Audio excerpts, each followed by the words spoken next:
মৰমৰ ছাত্ৰ-ছাত্ৰীসকল, এই ভিডিঅ'টো মই লৈ আহিছোঁ মোৰ দীৰ্ঘদিনীয়া সমাজ বিজ্ঞানৰ ওপৰত থকা অভিজ্ঞতাৰ পৰা। এই ভিডিঅ'ত আলোচনা কৰিম ক্লাছ 9ৰ ইতিহাস খণ্ডৰ প্ৰথমটো চেপ্টাৰ ভাৰতবৰ্ষলৈ ইউৰোপীয়সকলৰ আগমন। এই চেপ্টাৰটিৰ পৰা হাফ-ইয়াৰলি পৰীক্ষা বহুত ডিষ্ট্ৰিক্টৰ এতিয়ালৈকে হোৱা বাকী আছে। সেই হাফ-ইয়াৰলি পৰীক্ষাত এই চেপ্টাৰটিৰ পৰা সম্ভাৱ্য MCQs 2 নম্বৰীয়া 3 নম্বৰীয়া 4 নম্বৰীয়া কুৱেশ্যনখিনি কমন কুৱেশ্যনখিনি ভিডিঅ'টো শেষলৈকে চাবা, যথেষ্টখিনি উপকৃত হ'ব পাৰিবা, আইডিয়া এটা পাবা। প্ৰথমে ইয়াত এটা কুৱেশ্যন হ'ব পাৰে যে ইউৰোপীয় জাতিসকলে কোন ঠাইৰ মাজেৰে বা ভিতৰেদি স্থলপথেৰে ভাৰতৰ লগত ব্যৱসায় বাণিজ্যৰ সম্পৰ্ক চলাইছিল? লোহিত, পাৰস্য আৰু আফগানিস্তানৰ মাজেৰে। তাৰপিছত এই যোগাযোগ খ্ৰীষ্টীয় কিমান শতিকালৈ বৰ্তি আছিল? 6ষ্ঠ শতিকালৈ বৰ্তি আছিল। তাৰপিছত আগবাঢ়িছোঁ, ইয়াত আৰু এটা কুৱেশ্যন হ'ব পাৰে যে 1487 খ্ৰীষ্টাব্দত কোনজন পৰ্তুগীজ নাবিকে দক্ষিণ মহাদেশৰ উত্তৰমহা অন্তৰীপত উপস্থিত হৈছিল? বাৰ্থলমিউ ডিয়াছ। ভাস্কো দা গামা ভাৰতলৈ আহিছিল 1498 খ্ৰীষ্টাব্দত, কলিকট বন্দৰত উপস্থিত হৈছিল। ইয়াত 3টা কুৱেশ্যন হ'ব পাৰে। ভাস্কো দা গামা কিমান খ্ৰীষ্টাব্দত? 1498 খ্ৰীষ্টাব্দত। ক'ত উপস্থিত হৈছিল? কলিকতাত। এইকেইটা কমন কুৱেশ্যন। তাৰপিছত 2টা পিকচাৰ চোৱা, পিকচাৰ কিন্তু উঠাই দিব পাৰে আৰু লিখিব, পিকচাৰৰ এগেইনষ্টত দিব পাৰে যে এই মানুহজন কোন, গতিকে পিকচাৰ চাই লোৱা ভালকৈ। তাৰপিছত এই দুইজনৰ জন্ম হৈছিল কিন্তু পৰ্তুগালত। আগবাঢ়িছোঁ, নেক্সট ভাৰতত ইংৰাজসকলৰ আগমন। 1580 খ্ৰীষ্টাব্দত ফ্ৰান্সিছ ড্ৰেকে জলপথেৰে পৃথিৱী প্ৰদক্ষিণ কৰিবলৈ সমৰ্থ হৈছিল। এইটো এটা কমন কুৱেশ্যন। তাৰপিছত 1599 খ্ৰীষ্টাব্দত জেমছ মিল্টন হলে এলিজাবেথৰ পৰা অনুৰোধ পত্ৰ লৈ প্ৰথমতে ভাৰত ভূমিত প্ৰৱেশ কৰিছিল। আহিব পাৰে কাৰ পৰা, কেতিয়া, কোনে অনুৰোধ পত্ৰ লৈ ভাৰত ভূমিত প্ৰৱেশ কৰিছিল। নেক্সট, ইষ্ট ইণ্ডিয়া কোম্পানী কেতিয়া আৰু কোন গঠন কৰা হৈছিল? ইষ্ট ইণ্ডিয়া কোম্পানী 1600 খ্ৰীষ্টাব্দত লণ্ডনত গঠন কৰা হৈছিল ভাৰতৰ সৈতে, অৰ্থাৎ প্ৰাচ্যৰ সৈতে বেহা বেপাৰ কৰাৰ উদ্দেশ্যে। তাৰপিছত 1608 খ্ৰীষ্টাব্দত ইংলেণ্ডৰ ৰজা প্ৰথম জেমছে ভাৰতৰ সৈতে বেহা বেপাৰ কৰাৰ কাৰণে কেপ্টেইন উইলিয়াম হকিংছক পঠাইছিল। এইকেইটা কিন্তু কমন কুৱেশ্যন আৰু বিশেষ ৰঙেৰে হাইলাইট কৰা আছে, সেইকেইটা অকণমান মনোযোগ দি চাবা। 1609 খ্ৰীষ্টাব্দত কেপ্টেইন উইলিয়াম হকিংছে প্ৰথমতে আগ্ৰাত উপস্থিত হৈ সম্ৰাট জাহাংগীৰক সাক্ষাৎ কৰিছিল। তাৰপিছত ইষ্ট ইণ্ডিয়া কোম্পানীৰ প্ৰথম উদ্দেশ্য আছিল ভাৰতত বেহা বেপাৰ কৰা। MCQ আহিব পাৰে। ইষ্ট ইণ্ডিয়া কোম্পানী ভাৰতৰ 3খন ঠাইত বাণিজ্যিক কেন্দ্ৰ স্থাপন কৰিছিল। 1611 খ্ৰীষ্টাব্দত মছলিপট্টমত, 1636 খ্ৰীষ্টাব্দত আৰ্মাগাঁৱত, 1639 খ্ৰীষ্টাব্দত ফৰ্ট ছেণ্ট জৰ্জ নামে নতুন আৰ্মাগাঁৱত বাণিজ্যিক কেন্দ্ৰটোৰ নাম পিছত ফৰ্ট ছেণ্ট জৰ্জ দিয়া হৈছিল। ইয়াৰ পৰা এটা MCQ আহিব পাৰে। তাৰপিছত 1661 খ্ৰীষ্টাব্দত ইংলেণ্ডৰ ৰজা দ্বিতীয় চাৰ্লছে কেথৰিনক বিয়া কৰাইছিল আৰু যৌতুক হিচাপে মুম্বাই চহৰ লাভ কৰিছিল। আহিব পাৰে যে কোনে, কেতিয়া, কাক বিয়া কৰাই যৌতুক হিচাপে মুম্বাই চহৰ লাভ কৰিছিল? ইংলেণ্ডৰ ৰজা দ্বিতীয় চাৰ্লছে কেথৰিনক বিয়া কৰাইছিল আৰু যৌতুক হিচাপে মুম্বাই চহৰ দিছিল। তাৰপিছত ফৰ্ট উইলিয়াম কি? ফৰ্ট উইলিয়াম হৈছে কলিকতাৰ এটা বাণিজ্যিক কেন্দ্ৰৰ নাম, তৃতীয় উইলিয়ামৰ সন্মানাৰ্থে। ইয়াৰ পৰাও MCQ আহিব পাৰে। তাৰপিছত পলাচী যুদ্ধ কেতিয়া হৈছিল? 1757 চনত আৰু বংগ বিহাৰ আৰু উৰিষ্যাৰ নৱাব চিৰাজউদ্দৌলা চল চাতুৰীৰ পৰাস্ত কৰি ব্ৰিটিছে ভাৰতত সাম্ৰাজ্যৰ লাইখুটা স্থাপন কৰিছিল। তাৰপিছত মোগল সম্ৰাটৰ যি সময়ত কেইটা ভাগত ভাগ কৰা হয়? 2টা ভাগত। ইয়াৰ পৰা 2 নম্বৰীয়া কুৱেশ্যন এটা আহিব পাৰে। কোম্পানীৰ আমোল বুলিলে কি বুজায়? কোনটো সময়ৰ পৰা কোনটো সময়ক কোম্পানীৰ আমোল বুলি কোৱা হয়? তোমালোকে পাইছাই, হাইলাইট কৰা আছে। নেক্সট, ৱাৰেন হেষ্টিংছৰ কাৰ্যকাল কিমানৰ পৰা কিমান চোৱা। প্ৰেচিডেণ্টৰ তলৰ শাসনযন্ত্ৰটোক প্ৰেচিডেঞ্চি বুলি কোৱা হয়। বহুত ইম্পৰ্টেণ্ট। নিয়ন্ত্ৰণকাৰী আইন বহুত ইম্পৰ্টেণ্ট, ক্লাছ 9ৰ কাৰণে, ক্লাছ 10ৰ কাৰণে, দুয়োটা ক্লাছৰ কাৰণে ইম্পৰ্টেণ্ট।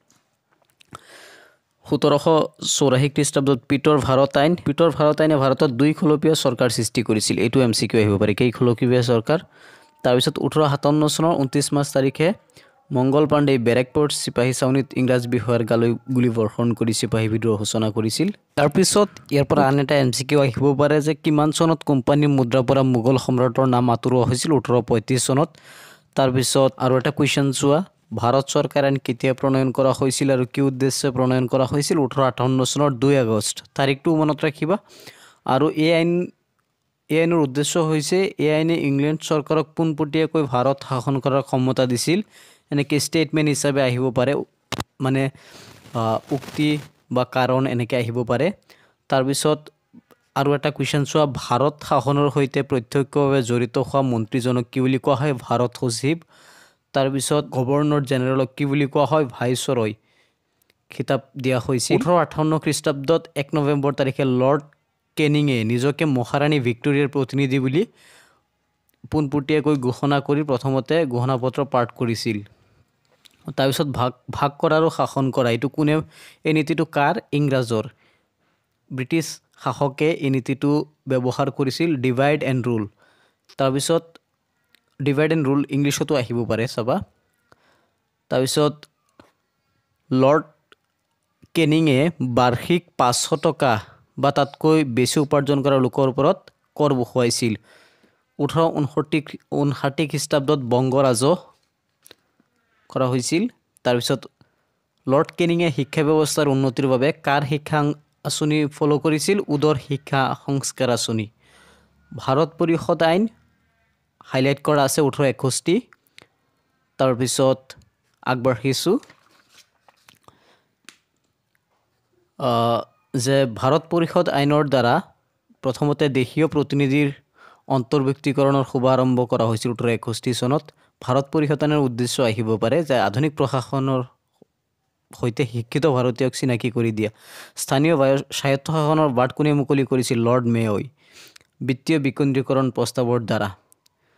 তাৰপিছত লৰ্ড মেয়ই 1870 খ্ৰীষ্টাব্দৰ 14 ডিচেম্বৰ তাৰিখৰ পৰা বিত্তীয় বিকেন্দ্ৰীকৰণ প্ৰস্তাৱ কেতিয়া কাৰ্যকৰী কৰা হৈছিল? 1870 খ্ৰীষ্টাব্দৰ 14। স্বাস্থ্য, পঞ্জীয়ন, জেল, পুলিচ আদিৰ বিভাগৰ দায়িত্ব বিভিন্ন ব্যক্তিক দিছিল। তাৰপিছত লৰ্ড ৰিপনে ভাৰতবৰ্ষৰ স্থানীয় স্বায়ত্ত শাসনৰ ভেটিটো নিৰ্মাণ কৰিছিল। তাৰপিছত অসামৰিক সেৱাৰ ভাৰতীয়কৰণ, ইয়াৰ পৰা আমি কেইটামান কুৱেশ্যন চাই লওঁ। ৰেগুলেটিং এক্ট, ইয়াত ভুল আছে। তাৰপিছত চোৱা, ইয়াত প্ৰথমতে লোকসেৱা প্ৰতিযোগিতামূলক পৰীক্ষা কেতিয়া অনুষ্ঠিত কৰা হৈছিল? 1853 খ্ৰীষ্টাব্দত। তাৰপিছত লোকসেৱা পৰীক্ষাত অৱতীৰ্ণ হোৱা পৰীক্ষাৰ্থীৰ সৰ্বোচ্চ বয়সৰ সীমা আছিল 22 বছৰ, আৰু সেই 22 বছৰ সীমা 1866 খ্ৰীষ্টাব্দত সৰ্বোচ্চ বয়সৰ সীমা 21 বছৰ কৰা হৈছিল। 22ৰ পৰা 21লৈ অনা হৈছিল। প্ৰথম ভাৰতীয় লোকসেৱা যোনটো পদ আছে সেইটো পোৱা প্ৰথমগৰাকী ভাৰতীয় হৈছে সত্যেন্দ্ৰ নাথ ঠাকুৰ, আৰু অসমীয়া হৈছে কোন? আনন্দৰাম বৰুৱা। তাৰপিছত লৰ্ড লিটনৰ কাৰ্যকালত আকৌ ভাৰতীয় লোকসেৱাৰ যোনটো বয়সৰ সীমা 21 বছৰৰ পৰা 19 বছৰলৈ হ্ৰাস কৰা হৈছিল। পাব্লিক ছাৰ্ভিচ কমিশ্যন 1886 চনত গঠন কৰা হৈছিল। সেৱাক কেইটা ভাগত ভাগ কৰিবলৈ অনুমোদন জনাইছিল? 3টা ভাগত। Imperial Indian civil service, provincial civil service, subordinate civil service. ইয়াৰ পৰা MCQ আহিব পাৰে বা ষ্টেটমেণ্ট হিচাপে আহিব পাৰে। তাৰপিছত ৰয়েল কমিশ্যন অন পাব্লিক 1922 চনত গঠন কৰা হৈছিল। তাৰপিছত মণ্টেগু চেমছফৰ্ডৰ প্ৰতিবেদনে ইংলেণ্ড আৰু ভাৰতত একেলগে লোকসেৱা পৰীক্ষা অনুষ্ঠিত কৰাৰ বাবে গৃহীত নীতি প্ৰকাশ কৰিছিল। MCQ আহিব পাৰে। লিয়ায়ু কেতিয়া গঠন কৰা হৈছিল? 1923 চনত লিয়ায়ু গঠন কৰা হৈছিল। ভাৰত চৰকাৰ আইনখন 1935 চনত ভাৰতবৰ্ষ যুক্তৰাষ্ট্ৰ গঠন কৰাৰ বাবে অনুমতি দিছিল। এতিয়া আমি আহি গৈছোঁ এই চেপ্টাৰটিত থকা কিছুমান চমু আৰু দীঘল উত্তৰৰ প্ৰশ্ন, অৰ্থাৎ 2 নম্বৰীয়া বা 3 নম্বৰীয়া বা 4 নম্বৰীয়া কুৱেশ্যনসমূহ সম্ভাৱ্য প্ৰশ্নখিনি এবাৰ চাই লোৱা। এই কুৱেশ্যনটো আহিব পাৰে। কুৱেশ্যন নম্বৰ 2, ইষ্ট ইণ্ডিয়া কোম্পানীয়ে কেনেকৈ ভাৰতৰ 3টা স্থানত মূল বাণিজ্যিক কেন্দ্ৰ স্থাপন কৰিছিল? এবাৰ চাই লোৱা। তাৰপিছত ভাৰতত ব্ৰিটিছ সাম্ৰাজ্যবাদীৰ প্ৰতিষ্ঠাৰ সৃষ্টি কৰা ইষ্ট ইণ্ডিয়া কোম্পানীৰ আটাইতকৈ উল্লেখযোগ্য ব্যক্তিজন কোন? তেওঁ কি কৌশল ব্যৱহাৰ কৰিছিল? এইটো আহিব পাৰে। চিপাহী বিদ্ৰোহৰ সৃষ্টিৰ কাৰণ, এইটো ইম্পৰ্টেণ্ট। চিপাহী বিদ্ৰোহৰ 4টা উল্লেখযোগ্য ফলাফল। তাৰপিছত লৰ্ড কেনিঙৰ 2টা সংস্কাৰ, ভাৰত পৰিষদ আইনৰ 2টা গুণ আৰু 2টা দিশ, অসামৰিক সেৱাক কেনেকৈ ভাৰতীয়সকলৰ অন্তৰ্ভুক্ত হৈছিল। গতিকে এই মই যিকেইটা কুৱেশ্যন কৈছোঁ ইয়াৰ পৰা 3টা কুৱেশ্যন আহিব। এটা আহিব 2 নম্বৰীয়া কুৱেশ্যন, এটা আহিব 3 নম্বৰীয়া কুৱেশ্যন, আৰু এটা আহিব 4 নম্বৰীয়া কুৱেশ্যন। এনেকৈ হৈছে 10 নম্বৰ। এই মই 6-7টা কুৱেশ্যন যি কৈছোঁ সেই 6-7টা কুৱেশ্যন ভালকৈ চাই যাবা। এই 6-7টাৰ পৰা কিন্তু তোমালোকে 10 মাৰ্ক পাবা তিনটা কুৱেশ্যন আহিব এটা 2 মাৰ্কৰ এটা 3 মাৰ্কৰ আৰু এটা হৈছে 4 মাৰ্কৰ গতিকে এইখিনি আছিল অনুশীলনীৰ প্ৰশ্ন উত্তৰখিনি আৰু বনাইও এক দুটা কুৱেশ্যন দিব পাৰে আৰু তোমালোকে বনাই আহিলে সেই টপিকটো ভালদৰে পঢ়ি তেতিয়া বনাই হলেও লিখি দিব পাৰিবা মনৰ ছাত্ৰ ছাত্ৰীসকল নেক্সট ভিডিঅ'ত মই সেকেন্ড চেপ্টাৰ থাৰ্ড চেপ্টাৰ এনেকৈ ক্ৰমান্বয়ে প্ৰত্যেকটা চেপ্টাৰৰ ভিডিঅ' লৈ আহিম আশা কৰোঁ সেই ভিডিঅ'বিলাক চাবা বুলি ভিডিঅ'ৰ ডেছক্ৰিপশ্যনত হোৱাটছআপ চেনেলৰ লিংক দিয়া আছে জইন হৈ ল'ব পাৰিবা ভিডিঅ'টো কেনেকুৱা লাগিছে কমেণ্ট বক্সত জনাবা ভিডিঅ'টো ক'ৰ পৰা চাইছা কমেণ্ট বক্সত জনাবলৈ নাপাহৰিবা লাইক এটা কৰিবলৈ নাপাহৰিবা ধন্যবাদ